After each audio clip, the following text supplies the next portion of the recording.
Pernahkah Anda mendengar istilah orang Batak makan orang?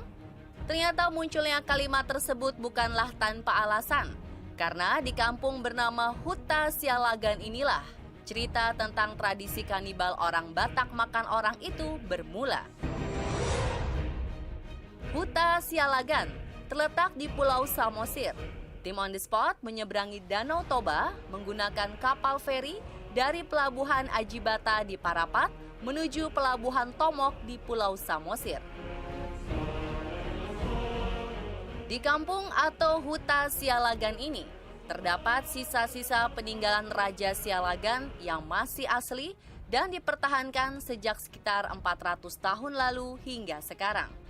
Mulai dari patung Pangulu Balang di gerbang masuk Huta Sialagan yang konon dilumuri minyak bayi manusia, hingga tempat eksekusi mati, hukuman pancung, dan pengambilan organ tubuh manusia untuk dimakan oleh sang raja. Sekarang tim On The Spot sedang berada di Huta Sialagan, dan ini adalah gerbang masuk, satu-satunya gerbang masuk untuk menuju ke dalam Huta Sialagan. Karena mereka percaya di sini hanya ada satu pintu masuk dan juga satu pintu keluar.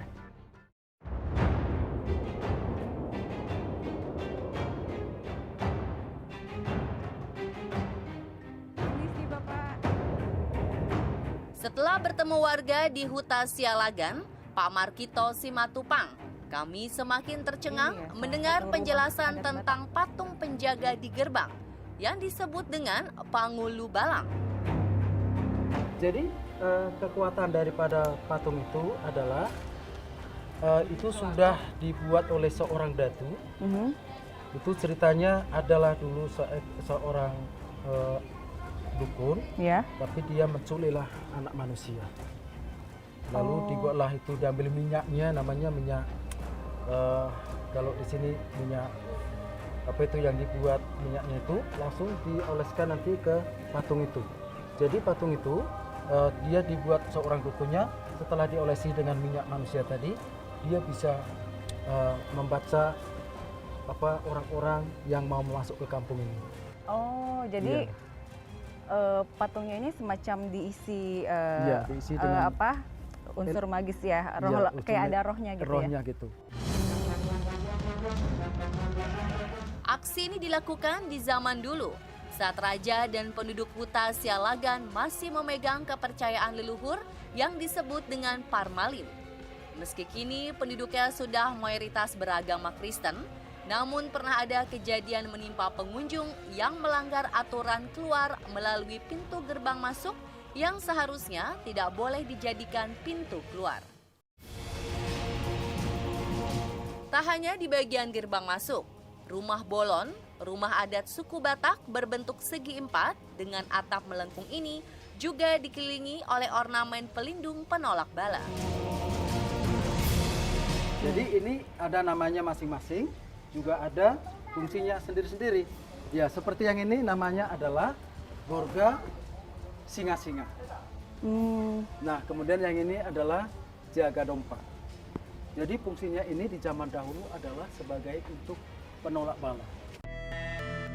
Bila di daerah lain ada pohon beringin atau pohon randu yang dianggap keramat, maka di tanah Batak khususnya di Samosir, pohon hari aralah yang dianggap memiliki sisi misteri dan dikeramatkan. Konon, jika ingin membangun suatu huta alias perkampungan atau membuat suatu istana, biasanya mereka harus menanam pohon hariara terlebih dahulu. Jika dalam waktu 7 hari pohon ini tumbuh, maka di kawasan tersebut diperbolehkan dibangun sebuah huta atau istana.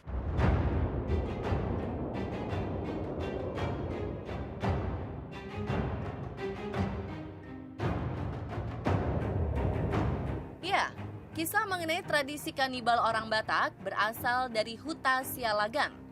Bukan makan sembarang orang di saat sedang lapar. Raja Sialagan dan para petinggi kerajaan memiliki alasan khusus mengapa mereka melakukannya.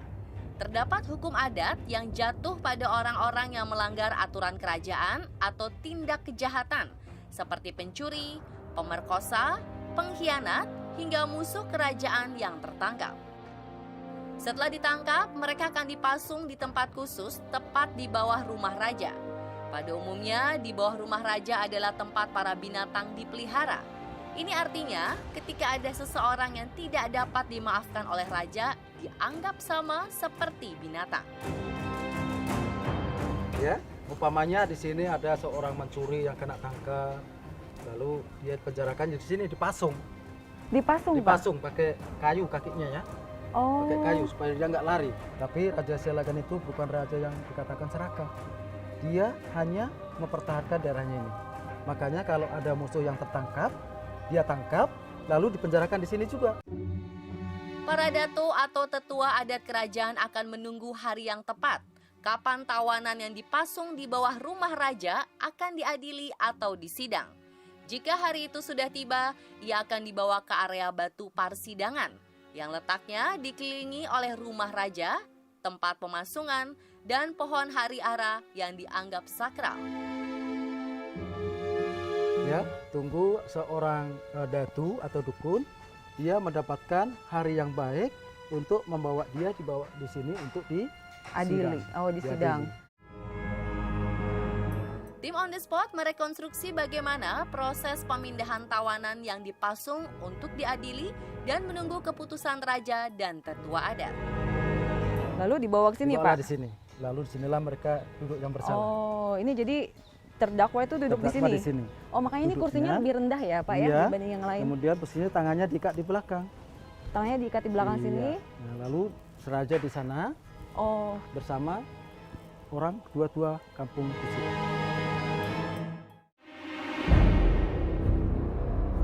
Ketika ada kejahatan yang benar-benar tak bisa dimaafkan, seperti pengkhianat kerajaan, panglima perang musuh yang tertangkap, dan orang yang mencoba mengganggu keluarga atau istri raja, maka hukumannya adalah hukuman mati dengan cara dipancung. Disinilah lokasi eksekusi mati masih yang asli. Tim On The Spot mencoba memperagakan bagaimana proses itu berlangsung. Ada urutan proses dan ritual yang harus dilakukan, mulai dari penutupan mata dengan kain untuk menghindari kontak mata dengan orang-orang yang dianggap punya ilmu, hingga terdakwa dibawa ke meja eksekusi dan dilakukan ritual khusus untuk memastikan tak ada lagi ilmu sakti atau kebal yang melekat di tubuh terdakwa. Ya, konon ceritanya dulu untuk memastikan kalau ilmunya sudah habis, lalu diambillah satu buah asam, ya katakanlah jeruk nipis, dipotong, diperaskan leni ke seluruh badannya. Barulah dia menjerit kesakitan. Itu pertanda bahwa ilmunya sudah tidak ada lagi. Setelah proses penyanyatan, terdakwa akan dibawa ke tempat pemancungan, yang dulu di depannya sudah disediakan mangkok khusus untuk menampung darah.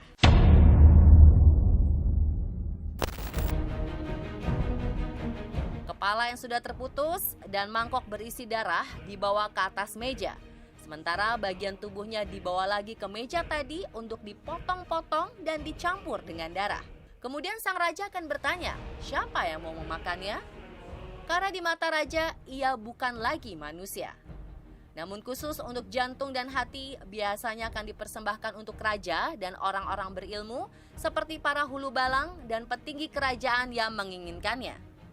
Lalu apa alasan sang raja dan petinggi kerajaan lainnya memakan bagian tubuh manusia tersebut? Mereka percaya dengan memakan anggota tubuh manusia akan menambah ilmu kekebalan dan ilmu sihir. Selain itu adanya hukuman mati hingga kanibalisme ini digunakan raja untuk menjaga eksistensi dan kewibawaan kerajaan. Sehingga jika ada seseorang yang ingin berbuat kejahatan akan berpikir berulang kali.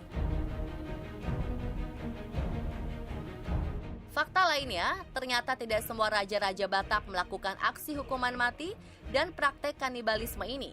Sejarah mencatat Raja Sialagan dan Raja Sidabutarlah yang paling dikenal sebagai raja yang kerap melakukan pemasungan dan pemenggalan, serta memakan bagian tubuh tawanannya. Meski sudah mangkat ratusan tahun lalu, Raja Sialagan tidak benar-benar meninggalkan huta Sialagan.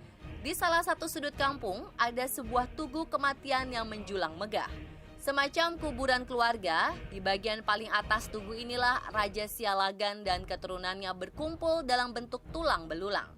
Setiap keturunan kerajaan bermarga Sialagan dan para istrinya yang baru meninggal akan ditempatkan di bagian paling bawah hingga proses pembusukan terjadi. Setelah sekitar 8 tahun lamanya, jasad yang telah membusuk itu akan dinaikkan ke bagian atas dan berkumpul dengan para leluhurnya. Karena orang Batak itu percaya kalau orang tuanya sudah naik yang paling atas, dia percaya akan masuk ke dalam surga. Makanya orang Batak itu berlomba-lomba membuat tubuh yang sangat baik, sangat tinggi dengan tujuan semacam itulah. Bahkan ada orang mengatakan kalau orang Batak itu meninggal, mereka lebih bagus rumah mereka itu meninggal itu daripada rumah yang mereka tempati sehari-hari. Konon, banyak orang yang datang ke sini, terutama keturunan Sialagan yang tidak mengenal asal-usulnya, mengalami kejadian aneh seperti kemasukan roh nenek moyang. Salah satu cara yang biasanya disarankan adalah orang tersebut bertapa di tubuh ini untuk mengetahui asal-usul keturunan.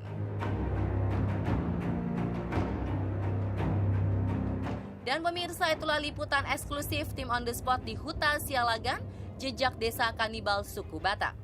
Ingin tahu informasi misteri dan kekayaan budaya Indonesia lainnya yang paling update? Tonton terus On The Spot hanya di Trans 7.